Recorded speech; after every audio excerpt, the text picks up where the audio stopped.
pessoal, tudo bom com vocês? Mais um Voando com Baleias no ar, toda quinta-feira, 6 horas da manhã no Spotify e ao meio-dia no YouTube. E aí, como que vocês estão? Como vocês podem ver, estou vivo. A virose tentou, conseguiu, me derrubou, me colocou no chão do banheiro, me colocou para questionar todas as escolhas da minha vida, mas eu estou aqui, eu pisei na cabeça da serpente e não me venceu, hein? Tô por aqui, recuperado 100% da virose. Felizmente, graças a Deus, tá tudo bem agora, gente. Porque, olha, foi complicado, como vocês bem acompanharam no episódio da semana passada. Mas, vamos lá. Como vocês estão? Já perguntei isso, né? Mas eu realmente quero saber. Eu quero começar o episódio mostrando um negócio que eu já mostrei nas minhas redes sociais pessoais, mas eu queria trazer aqui para vocês também, que não tem nada a ver com nada do episódio dessa semana, mas vocês já estão bem acostumados que aqui é assim que funciona, não é mesmo? É mesmo, é isso aí. Bom, no Amazon Day o quê? Amazon Day meus ovos. No dia do consumidor da Amazon, né, na semana do consumidor, eu aproveitei para comprar alguns livrinhos. Eu deveria ter feito isso? Muito provavelmente não. Mas é livro, é investimento em cultura. E agora eu quero mostrar para vocês quais foram eles, o que eu estou achando. Na verdade, eu comecei a ler só um, porque o outro eu já tinha lido, e os outros dois aí estão em stand-by antes de começar. Então vamos lá. Eu comprei 4 livros, um quinto livro. Ah, vou mostrar o outro também. Agora onde que eu deixei? Acho que tá aqui embaixo. Eu achei. Ô, caramba, derrubei o negócio. Ah, vem aqui. Eu. Nossa, você que tá assistindo em vídeo, me desculpa. E você que não tá assistindo, me desculpa ainda mais, porque derrubei minhas coisas aqui. Mas vamos lá. Comprei então 4 livrinhos. O primeiro deles é o que eu estou lendo agora, que é super curtinho, tem 166 páginas. É o A Cabeça do Santo. Se você está assistindo pelo Spotify, pelo YouTube, eu estou mostrando a capa para você. Que inclusive esta daqui não é a capa dele, é a contracapa, né, ou a capa falsa, porque a capa mesmo é essa foto belíssima que mostra um pouco do sertão nordestino, onde se passa o livro. Então, qual que é a história do A Cabeça do Santo da Socorro Acioli? Ele vai contar a história de um cara que está à procura do pai. Esse cara tem ali, se eu não me engano, mais ou menos uns 17 a 20 anos, é bem jovem mesmo, e ele vai procurar o pai e ele não conhece esse pai. O pedido para que ele vá encontrar o pai é um dos últimos pedidos da mãe, que já faleceu. E nessa jornada ele acaba encontrando uma cabeça de santo gigantesca, uma cabeça de uma estátua, onde ele se abriga. E aí, dentro dessa estátua, dentro dessa cabeça, ele começa a ouvir orações. E esse santo, ninguém mais, ninguém menos é do que Santo Antônio. E aí ele começa a ouvir as orações das mulheres para Santo Antônio na cabeça do santo. E aí, a partir daí, a coisa se desenrola. Mas o que é muito legal da narrativa e do modo como a Socorro Acioli escreve é que, primeiro de tudo, como eu falei para vocês, o livro é bem curtinho, são 166 capítulos, e a letra, como vocês podem ver aqui, se você está vendo em vídeo, ela é bem espaçadona, e os capítulos são muito curtinhos. E não está com capítulo, ele está com temáticas. Então ele é agrupado por temáticas. Então você nem sente a leitura passar. Eu estou na metade dele, estou quase acabando, mas até agora tem sido uma leitura assim muito, muito gostosa. Vale muito o hype em torno desse livro, porque eu tinha ouvido falar muito sobre esse livro, então eu fiquei bastante curioso, e vale cada milímetro de hype sobre o que falaram positivamente desse livro. Esse foi um deles. E aí, agora a gente tem essa duplinha aqui, Casas Estranhas e Casas Estranhas 2, que são do mesmo autor, que é o Uketsu, que tem inclusive um outro livro aqui que eu comprei, mas eu vou falar já já dele. O Casas Estranhas, ele vai contar, ele é um livro de terror, né? Então ele vai contar sobre uma casa estranha, ele vai mostrar plantas dessa casa, e em cima disso ele vai contar a história do mistério, do que tem ali, ou do que se pensa que tem ali. Eu já li este livro, Casas Estranhas 1, no Kindle, só que daí eu resolvi comprar a versão física, porque como ele tem muita imagem de plantas, tem as imagens das plantas baixas da casa, tem muita ilustração, eu achei que seria melhor ver no livro físico do que no Kindle, porque no meu Kindle pelo menos não estava tão bom assim. Livro pirata, né, gente? Não pode se esperar muita coisa, mas ó, segredo entre nós. Então eu comprei o Casas Estranhas 2 também, que eu ainda não comecei a ler, mas que é a continuação direta do primeiro livro. Queria falar um pouquinho sobre esse autor. O Ketsu, ele é um youtuber, criador de conteúdo, que não revela o seu rosto. Então, todo o conteúdo que ele produz é com uma roupa preta e uma máscara branca. Então, isso deixa tudo muito mais legal sobre saber quem ele é, qual que é a verdadeira identidade dele, cria toda uma mística, né? Toda uma mitologia em torno desse criador, desse escritor de conteúdo.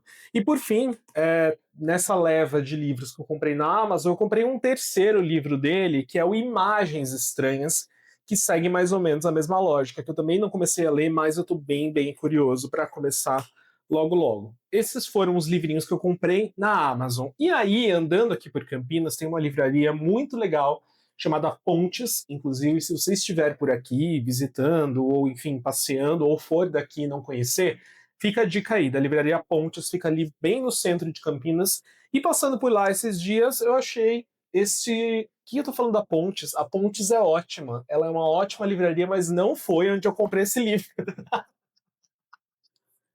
Olha que louco, gente. Mas de qualquer forma, fica a indicação da livraria Pontes para vocês aqui em Campinas. Mas onde eu comprei essa coletâneazinha da Turma da Mônica foi numa outra loja que também fica no centro de Campinas, chamada Panini Experience, que, como vocês devem imaginar, vende tudo e mais um pouco da Panini. Então tem os quadrinhos, tem os álbuns de figurinhas, coletâneas, os livros completos, action figures, Funko, enfim, um monte de coisa. E aí, passeando por lá, eu simpatizei com essa que tem o Horácio, modelo clássico, na capa, e comprei. Acho que custou R$ 30, se eu não me engano, e eu descobri que não tem só aquela coletânea zona grande dos quadrinhos clássicos, mas tem essas mini coletâneas que você pode comprar individualmente. Esse daqui, inclusive, é o número 6, então deve ter outras 5 edições já lançadas, com outros quadrinhos, enfim, que você pode ir comprando para fazer a coleção e ir variando também de personagem, de capa. Tem capa do Cascão, tem capa do Anjinho, da Mônica. É bem, bem bonitinho mesmo. Então, essas foram minhas comprinhas de livros. Estou abastecido pelos próximos meses. Estou aí na meta de terminar os meus livros. Tem uma biografia do Tolkien que eu tenho que terminar, que está lá me esperando. Mas estamos aí, estamos lendo. Né? Não deveria ter comprado, mas comprei. Quem nunca fez isso na vida, né? Bom, pessoal, eu queria conversar com vocês sobre algo que eu estava pensando aqui, que são pequenos delírios coletivos ou individuais que eu tive ali nos anos 90. Eu sempre fui uma criança muito otaka, uma criança muito dos animes. Então eu sempre gostava muito de tudo que vinha do Oriente. E eu peguei aquela fase em que tudo que vinha, né, do Japão, principalmente, fazia muito sucesso, né? Então, não à toa, tô aí com 35 anos e continuo acompanhando, consumindo Pokémon e muitas outras coisas que começaram lá na minha infância. E quando eu era criança, eu gostava muito, muito, muito de maratonar animes, porque era uma época em que eu não tinha TV a cabo em casa, a minha avó tinha, então eu sempre pedia para minha mãe para eu ir à casa da minha avó para eu poder assistir os desenhos que eu queria assistir, além daqueles que já estavam na TV aberta, por exemplo, na TV Globinho, ou que passavam na Band, etc. E aí eu maratonava à tarde. E eu lembro muito, muito claramente que os desenhos da tarde do Cartoon Network eram sequenciais, tipo, era uma sequência de animes. Tinha o Toonami, né, que era aquele bloco de animes com o robozinho, sabe? Que apresentava ali os desenhos. Então tinha Dragon Ball, tinha Gundam Wing, tinha Transformers, tinha Pokémon, é, tinha que mais? Aí, mais pra tarde, né, ali no meio da tarde, 12h30, 3 horas da tarde, tinha Corrector Yui, Sakura Card Captor, Sailor Moon, que mais? Qual que era aquele das menininhas que se transformavam. Tem vários, né, desses, mas enfim, tinha um monte de desenho, de animes, aliás, né? E tinha a Jetix. Na Jetix, que antes era Fox Kids, você tinha uns animes um pouco mais. Acho que eram animes mais shonen um pouco, né? Então tinha Shaman King, Beyblade, Digimon na Jetix, tinha Medabots. E aí tinha alguns que, sei lá, eu não sei se eles realmente existiram ou se eles eram um grande delírio coletivo que eu queria lembrar com vocês. Na Fox Kids, na Jetix, tinha um anime chamado Monster Rancher, tinha outro chamado Shinzo, e tinha um terceiro chamado Os Cavaleiros de Moncol. Eu não sei se vocês vão lembrar desses três, mas eu simplesmente adorava os três, assim, todos eles eu amava de paixão. Assim, na verdade, eu gostava de todos os animes, né? Todos. Tinha Inuyasha também, no Cartoon tinha Inuyasha também, e Yu Yu Hakusho no Cartoon. Nossa, preciso assistir Yu Yu Hakusho de novo. E eu fiquei pensando, puta, tinha uns animes que eles eram meio B, assim, e não é todo mundo que lembra. E aí, saindo um pouco da Jetix, a gente indo pro SBT, lá nos anos 90, o SBT exibia Fly, o Pequeno Cavaleiro, Fly, o Pequeno Herói, enfim, que era também, foi um dos primeiros contatos que eu tive com o anime.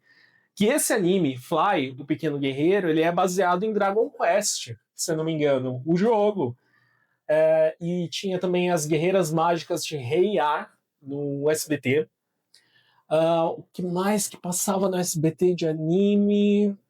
Eu acho que era mais isso, se eu não me engano. Aí vamos pra Band. Na Band, a Band eu tenho uma relação profunda, também engraçada, pelo seguinte. Eu morava em Tatuí, Tatuí é uma cidade perto de Sorocaba, Itapetininga e tal, uma cidade menor, pequena, e na minha casa não tinha não tinha parabólica.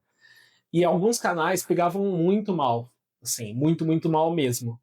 E nessa época que eu era criança, começo ali da adolescência, tava muito em alta Cavaleiros do Zodíaco e Dragon Ball. E eles passavam no fim da tarde. E só que em casa não pegava direito. Eu tinha minha TV no quarto, uma TV de tubo gigantesco assim, só que ficava tudo chuviscado a Band.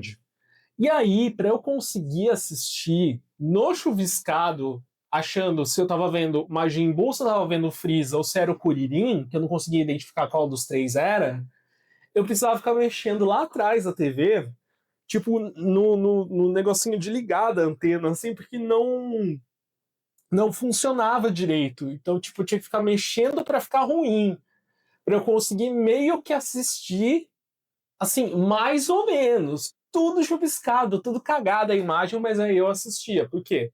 Os meus amigos assistiam, eu queria assistir também. Minha mãe não deixava eu assistir, ela achava que era ruim assistir, tipo, Cavaleiros do Zodíaco. Cavaleiros do Zodíaco ela não deixava eu assistir porque ela achava muito sangrento. Em alguma medida ela estava certa. Mas Dragon Ball também ela não gostava que eu assistisse, nunca me proibiu assim, mesmo porque eu também fiz escondido, né?